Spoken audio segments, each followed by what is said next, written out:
The history of Jerusalem during the Middle Ages is generally one of decline. Beginning as a major city in the Byzantine Empire, Jerusalem prospered during the early centuries of Muslim control, but under the rule of the Fatimid Caliphate its population declined from about 200,000 to less than half that number by the time of the Christian conquest in 1099. The Christians massacred much of the population as they took the city, and while population quickly recovered during the Kingdom of Jerusalem, it was again decimated to below 2,000 people when the Khwarezmi Turks retook the city in 1244. After this, the city remained a backwater of the late medieval Muslim empires and would not again exceed a population of 10,000 until the 16th century. It was passed back and forth through various Muslim factions until decidedly conquered by the Ottomans in 1517, who maintained control until the British took it in 1917. Byzantine rule. Jerusalem reached a peak in size and population at the end of the Second Temple period. The city covered 2 square kilometers and had a population of 200,000. In the 5 centuries following the Bar Kokhba revolt in the 2nd century, the city remained under Roman and Byzantine rule. During the 4th century, the Roman Emperor Constantine I constructed Christian sites in Jerusalem such as the Church of the Holy Sepulchre. From the days of Constantine until the Arab conquest in 638, despite intensive lobbying by Judeo-Byzantines, Jews were forbidden to enter the city. Following the Arab capture of Jerusalem, the Jews were allowed back into the city by Muslim rulers such as Umar ibn al-Khattab. During the 8th to 11th centuries, Jerusalem's prominence gradually diminished as the Arab powers in the region jockeyed for control. Arab caliphates. The city was one of the Arab caliphate's first conquests in 638. It is recorded in William of Tyre's chronicles that Umar personally came to receive the key to the city by the Greek Orthodox Patriarch, Sophronius, and invited to offer Muslims praise at the Church of the Holy Sepulchre. Umar chose to pray some distance from the church, so as not to endanger its status as a Christian temple. 55 years later, the Mosque of Omar was constructed on the site where he prayed. After fall of Jerusalem, Umar permitted Jews to practice their religion freely and live in Jerusalem. 60 years later, the Umayyad dynasty Caliph Abd al-Malik commissioned and completed the construction of the Dome of the Rock over the foundation stone on Jerusalem's Temple Mount. Although the Quran does not mention the name of Jerusalem, the Hadiths specify that it was from Jerusalem that Muhammad ascended to heaven in the night journey, or Isra and Miraj. Al-Malik built the octagonal and gold-sheeted dome over the location from which Muhammad was believed to have ascended into heaven. The Al-Aqsa Mosque was also built nearby, again in honor of the story of the night journey. Under the early centuries of Muslim rule, especially during the Umayyad and Abbasid dynasties, the city prospered. The 10th century geographers Ibn Hawqal and al-Istakra describe it as the most fertile province of Palestine, while its native son geographer al-Muqaddasi devoted many pages to its praises in his most famous work, The Best Divisions in the Knowledge of the Climes. Jerusalem under Muslim rule did not achieve the political or cultural status enjoyed by the capitals Damascus, Baghdad, Cairo, etc., although they were severely discriminated and regulated in worship, movement, ownership of property, repairing of buildings, etc. The early Arab period tolerated the presence of Christian and Jewish communities in the city, with the Jewish population given the most freedom in benefices. However, the communities, especially the Christians, were in essence second-class citizens, forbidden to proselytize, worship outside of specific locations, limited in areas where they could travel, forced to bow before Muslim mosques and imams, charged to wear specific clothing, ordered to make way on the streets to Muslims, and limited in the number of pilgrims allowed to visit holy sites. The Emperor Charlemagne started the precedent of Western European influence in the region under various treaties with the caliphs establishing Frankish protection for pilgrims. With the decline of the Carolingian Empire in the early 10th century, another period of persecution by the Muslims began. However, the recovered Byzantines filled this void, and as the empire expanded under the Byzantine Crusades,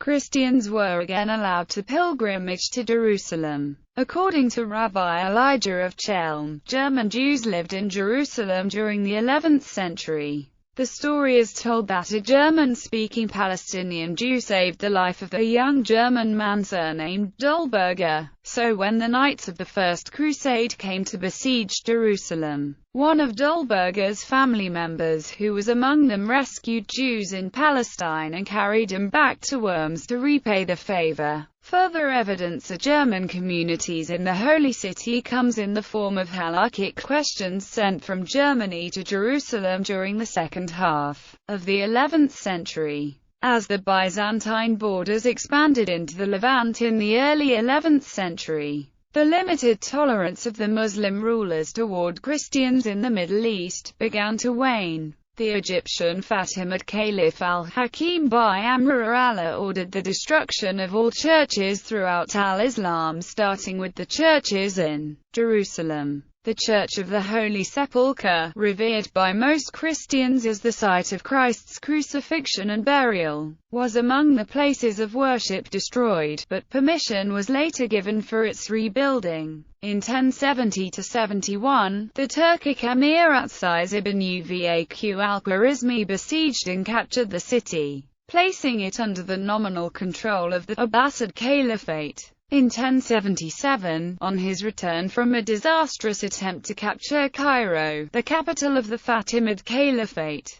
he found that in his absence the inhabitants of Jerusalem had rebelled and forced his garrison to shelter in the citadel. He therefore besieged the city again, and on recapturing it, slaughtered an estimated 3,000 of the rebel inhabitants, including those who had taken shelter in the Al-Aqsa mosque. In 1079, Atsiz was murdered by his nominal ally Tutush, who subsequently established firmer Abbasid authority in the area. A new period of turbulence began in 1091 with the death of Tutush as governor in Jerusalem, Artaud, and the succession of his two sons, who were bitter rivals. The city changed hands between them several times, until in 1098 the Fatimids, seizing the opportunity presented by the approach of the First Crusade, regained control. Crusader control. Reports of the renewed killing of Christian pilgrims, and the defeat of the Byzantine Empire by the Seljuks, led to the First Crusade. Europeans marched to recover the Holy Land, and on July 15, 1099, Christian soldiers were victorious in the one-month siege of Jerusalem. In keeping with their alliance with the Muslims, the Jews had been among the most vigorous defenders of Jerusalem against the Crusaders. When the city fell, the Crusaders slaughtered most of the city's Muslim and Jewish inhabitants, leaving the city knee-deep in blood.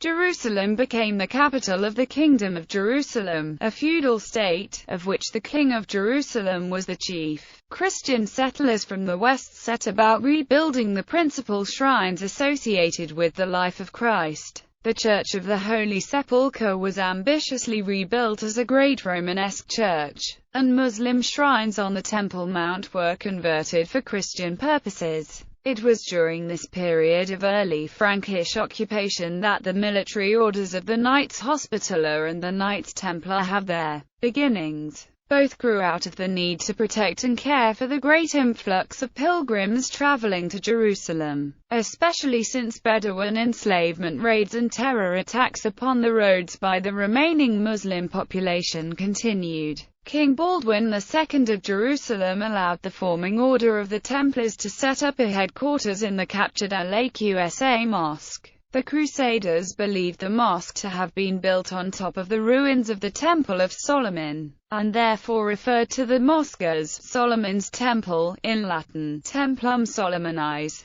It was from this location that the order took its name of Temple Knights, or Templars. Under the Kingdom of Jerusalem, the area experienced a great revival, including the re-establishment of the city and harbour of Caesarea. the restoration and fortification of the city of Tiberias, the expansion of the city of Ashkelon, the walling and rebuilding of Jaffa, the reconstruction of Bethlehem, the repopulation of dozens of towns, the restoration of large agriculture, and the construction of hundreds of churches, cathedrals, and castles. In 1173 Benjamin of Tudela visited Jerusalem. He described it as a small city full of Jacobites, Armenians, Greeks, and Georgians. 200 Jews dwelt in a corner of the city under the Tower of David. In 1187, with the Muslim world united the effective leadership of Saladin, Jerusalem was reconquered by the Muslims after a successful siege. As part of this same campaign, the armies of Saladin conquered, expelled, enslaved, or killed the remaining Christian communities of Galilee, Samaria,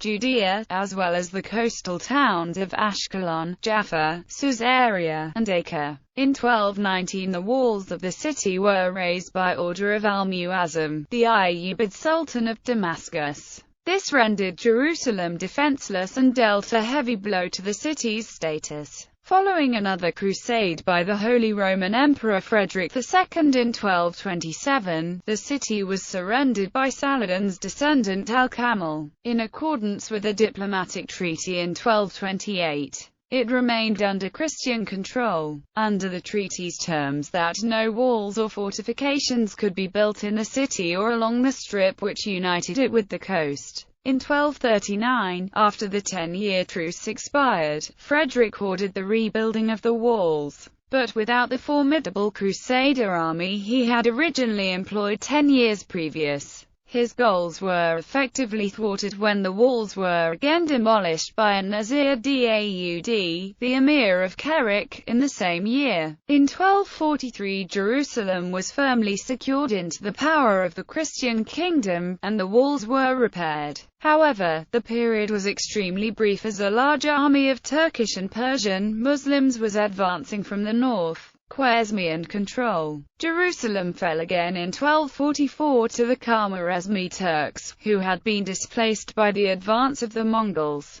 As the Khwarezmians moved west, they allied with the Egyptians, under the Egyptian Ayyubid Sultan al-Malik al-Saleh. He recruited his horsemen from the Khwarezmians, and directed the remains of the Khwarezmian Empire into the Levant, where he wanted to organize a strong defense against the Mongols. In keeping with his goal, the main effect of the Khwarezmians was to slaughter the local population, especially in Jerusalem. They invaded the city on July 11, 1244, and the city's citadel, the so-called Tower of David, surrendered on August 23. The Khwarezmians then ruthlessly decimated the population, leaving only 2,000 people, Christians and Muslims, still living in the city. This attack triggered the Europeans to respond with the Seventh Crusade. Although the new forces of French King Louis IX never even achieved success in Egypt, let alone advancing as far as Palestine, Ayyubid control. After having troubles with the Khwarezmians, the Muslim Sultan al-Saleh then began ordering armed expeditions to raid into Christian communities and capture men, women and children. The newly enslaved were divided according to category. Women were either turned into maids or sex slaves. The men, depending upon age and ability, were made into servants or killed. Young boys and girls were sent to imams where they were indoctrinated into Islam. According to ability, the young boys were then made into eunuchs or sent into decades-long training as slave soldiers for the Sultan. Called Mamluks, this army of indoctrinated slaves were forged into a potent armed force. The Sultan then used his new Mamluk army to eliminate the Khwarezmians, and Jerusalem returned to Egyptian Ayyubid rule in 1247. Mamluk control and Mongol raids. When al-Saleh died, his widow, the slave Shajar al-Dur, took power as Sultana, which power she then transferred to the Mamluk leader Iberg, who became Sultan in 1250. Meanwhile, the Christian rulers of Antioch and Cilicia and Armenia subjected their territories to Mongol authority, and fought alongside the Mongols during the empire's expansion into Iraq and Syria. In 1260, a portion of the Mongol army advanced toward Egypt, and was engaged by the Mamluks in Galilee, at the pivotal Battle of Ain Jalut. The Mamluks were victorious, and the Mongols retreated. In early 1300, there were again some Mongol raids into the southern Levant. Shortly after the Mongols had been successful in capturing cities in northern Syria, however, the Mongols occupied the area for only a few weeks, and then retreated again to Iran. The Mamluks regrouped and reasserted control over the southern Levant a few months later, with little resistance. There is little evidence to indicate whether or not the Mongol raids penetrated Jerusalem in either 1260 or 1300. Historical reports from the time period tend to conflict, depending on which nationality of historian was writing the report. There were also a large number of rumors and urban legends in Europe, claiming that the Mongols had captured Jerusalem and were going to return it to the Crusaders. However, these rumors turned out to be false.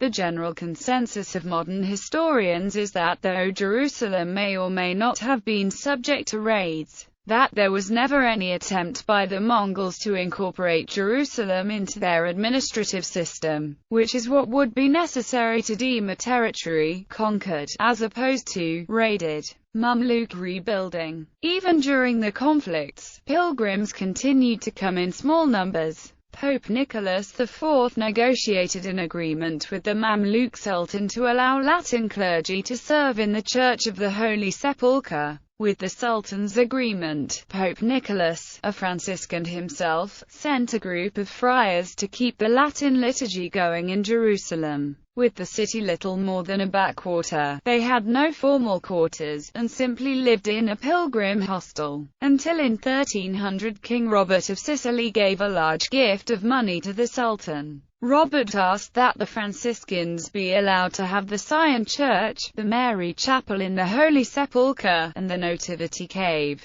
and the Sultan gave his permission. But the remainder of the Christian holy places were kept in decay. Mamluk sultans made a point of visiting the city, endowing new buildings, encouraging Muslim settlement, and expanding mosques. During the reign of Sultan Baybars, the Mamluks renewed the Muslim alliance with the Jews, and he established two new sanctuaries, one to Moses and one to Saleh, to encourage numerous Muslim and Jewish pilgrims to be in the area at the same time as the Christians, who filled the city during Easter. In 1267 Ammonides made Aliyah. In the Old City he established the Ramban Synagogue, the oldest active synagogue in Jerusalem. However, the city had no great political power, and was in fact considered by the Mamluks as a place of exile for out-of-favor officials. The city itself was ruled by a low-ranking emir. Ottoman era. In 1517, Jerusalem and its environs fell to the Ottoman Turks, who would maintain control of the city until the 20th century.